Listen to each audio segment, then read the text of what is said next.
윤갑에 묻힌 연금이 장바구니를 들고 미소를 지으며 집으로 향하고 있었습니다. 그때 한 사내가 연금의 옆을 무심한 듯 스쳐 지나갑니다. 눈 깜짝할 사이에 연금의 팔에 따끔한 통증이 느껴집니다. 연금은 갑자기 심장을 부여잡고 극심한 고통을 호소하며 그 자리에 쓰러집니다.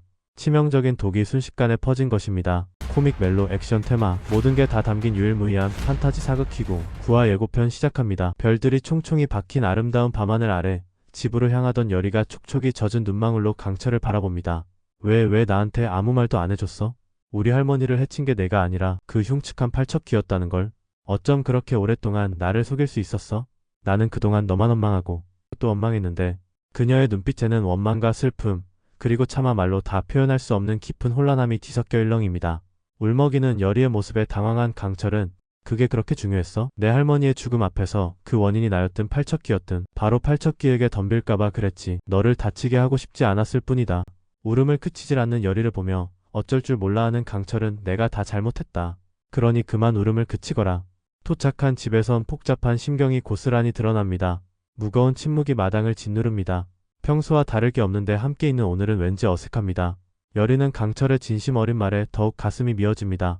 그가 자신을 얼마나 생각하는지 알기에, 그리고 그동안 자신이 그에게 얼마나 모진 말을 내뱉었는지 떠올리며 후회와 미안함에 휩싸입니다. 두 사람의 시선이 허공에서 얽히지만 여전히 어색한 기류가 감돕니다. 강철은 여전히 그녀에게 한 걸음 다가서지 못하고 여리 또한 선뜻 그에게 다가가지 못합니다. 두 사람을 지켜보는 윤감 묻힌 연금의 얼굴에 흐뭇한 미소가 떠오릅니다. 두 사람을 향한 안쓰러움과 함께 어서 서로의 마음을 확인하기를 바라는 간절한 미소가 교차합니다. 아이고 저것들 보소. 서로 마음이 없는 게 아닌데 저리 빙빙 돌기만 하니 원. 깊은 밤 숨막힐 듯 음습하고 무거운 공기가 감도는 밀실. 영의정 김봉인과 병조판서 곽상충이 은밀하게 만나 계략을 꾸미고 있습니다. 김봉인의 얼굴에는 더욱 교활하고 잔인한 미소가 걸려 있으며 그의 눈빛은 더욱 음험하게 빛나고 있습니다. 그 이무기의 발을 잠시라도 묶어둘 수만 있다면 열이 그 철없는 계집 하나 처리하는 것은 식은 죽 먹기보다 쉬울 것입니다. 명심하십시오. 이무기의 유일한 약점 그건 바로 어리석은 인간의 정입니다. 우리가 파고들 지점도 바로 그곳입니다. 하찮은 정 때문에 모든 것을 망치는 어리석은 촉속들이니 말입니다. 어둠이 짙게 깔린 어느 양반가의 길목입니다. 이무기 비비가 날렵하고 은밀한 몸놀림으로 먹잇감을 물색하고 있습니다.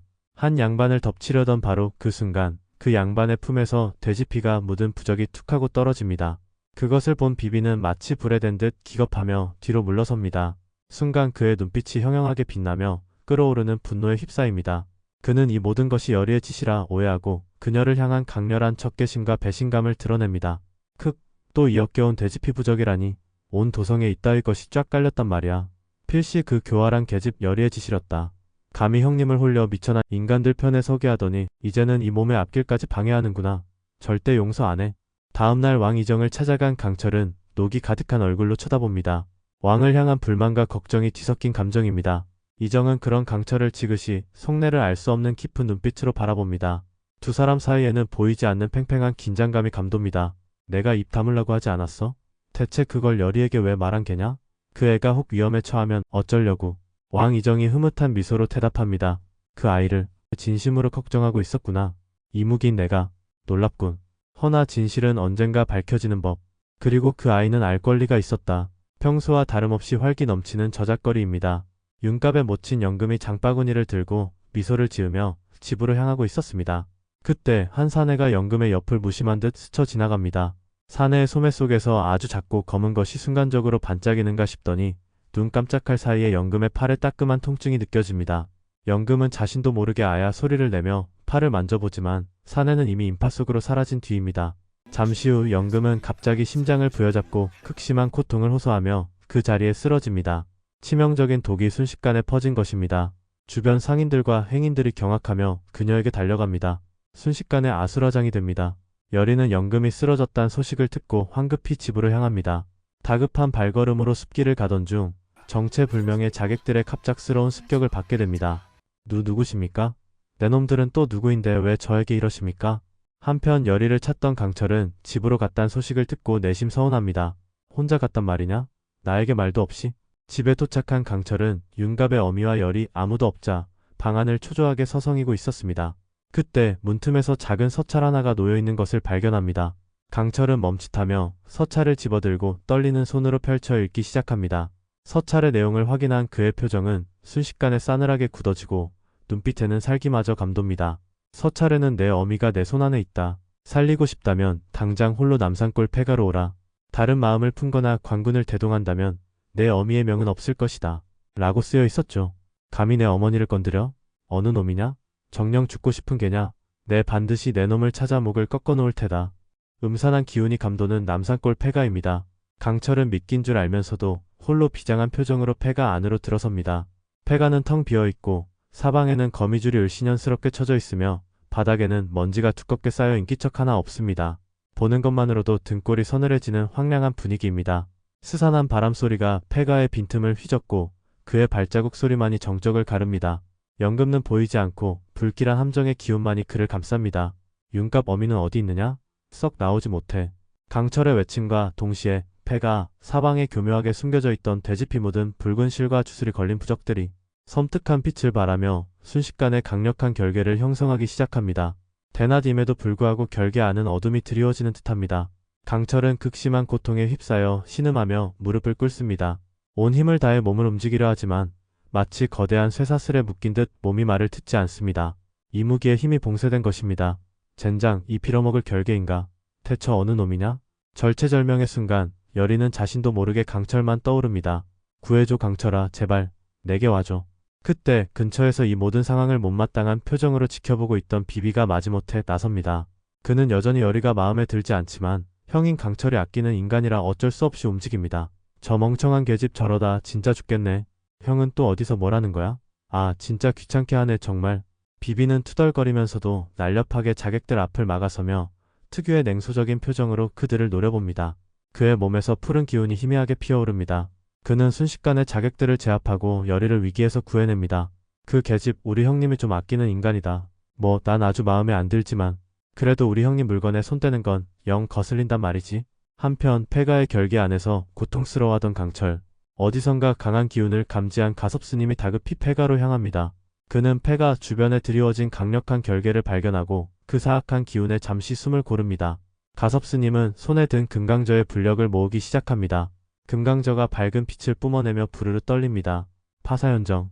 모든 악한 기운은 물러가고 정의로운 빛이 드러날지어다.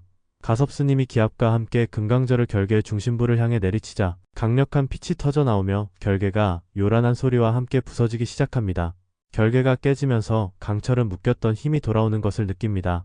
그가 힘겹게 몸을 일으키자 가섭스님이 그의 곁으로 다가와 부축합니다.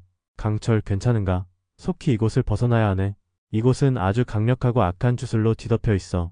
어찌됐건 고맙소. 하지만 윤갑의 어미가 우선 몸을 추스르게. 누군가의 함정이 분명하네. 다른 방도가 있을 것이야. 한편 지하 동굴. 음침하고 축축한 공기 속에 수많은 촛불이 기괴하게 일렁이고 있습니다. 동굴 중앙의 재단. 앞에는 풍산이 앉아 폐가에 설치된 부적들과 연결된 듯한 주술 도구들을 만지며 주문을 외우고 있습니다. 그의 얼굴에는 왕실을 향한 깊은 원함과 복수심이 서려 있습니다. 오래전 선왕 시절 풍산은 뛰어난 실력을 가졌다는 이유로 왕권 강화를 위한 비밀스러운 의식에 동원되었습니다. 하지만 점점 더 권력을 탐하고 흑마술로 사람들을 조정하던 그를 선왕은 두려워하게 되었습니다. 왕은 그를 비밀리에 죽이려 하였습니다. 이에 앙심을 품은 그는 원한 가득한 온갖 원기들을 모아 팔척기를 부활시키고 선왕을 탐하게 만들었죠. 여기서 잠깐, 팔척기는 억울하게 죽은 우리나라 장군이라고 생각하였으나 외국 군인이라는 설도 있습니다. 여러분은 어떻게 생각하시나요? 댓글로 설명 부탁드립니다. 아무튼 선왕이 정신이 나가자 겁에 질린 대비에게 김봉인의 도움을 받아 접근했던 것이죠. 대비의 비호 아래 풍사는 김봉인과 손을 잡고 왕실을 무너뜨릴 기회만을 노리고 있는 것입니다. 이무기라더니 인간 어미 하나 때문에 이렇게 쉽게 걸려들 줄이야. 내 놈도 별 수 없는겨. 결계에서 풀려난 강철은 가섭스님의 도움으로 폐가를 빠져나오지만 윤갑 어미의 흔적은 어디에도 없습니다. 텅 빈 폐가와 사악한 기운만이 감도는 주변 상황의 강철은 이것이 자신을 유인하기 위한 정교한 함정이었음을 깨닫고 치솟는 분노와 절망감을 느낍니다. 보이지 않는 적, 김봉인과 풍산의 계략에 그는 더욱 이를 갑니다. 이 감히 나를 기만하고 어머니를 이용해? 이 함정을 꾸민 놈들 반드시 찾아내어 갈기갈기 찢어 죽일 테다. 앞으로 전개될 구하에서는 숨막히는 순간들이 폭풍처럼 예고되어 있습니다. 결계에서 풀려나 어머니를 찾아 헤매지만 허탕을 치고 분노하는 강철. 금강저를 굳게 쥔 채 사악한 기운을 쫓는 가섭스님의 결연한 모습, 눈물을 흘리면서도 강철과 윤감 모친을 걱정하는 여리의 절망적인 얼굴, 깊은 근심에 잠겨 옥새를 바라보는 왕이정의 고뇌, 그리고 어둠 속에서 언뜻 보이는 모든 사건의 배후일지도 모를 풍산과 김봉인의 섬뜩하고 거대한 그림자까지, 무엇보다 현관에서 애정으로 바뀔 비비와의 삼각관계도 궁금하시다면 구독과 좋아요 부탁드립니다. 이 영상은 개인적 뇌피셜로 만들어졌습니다. 인생 드라마였습니다.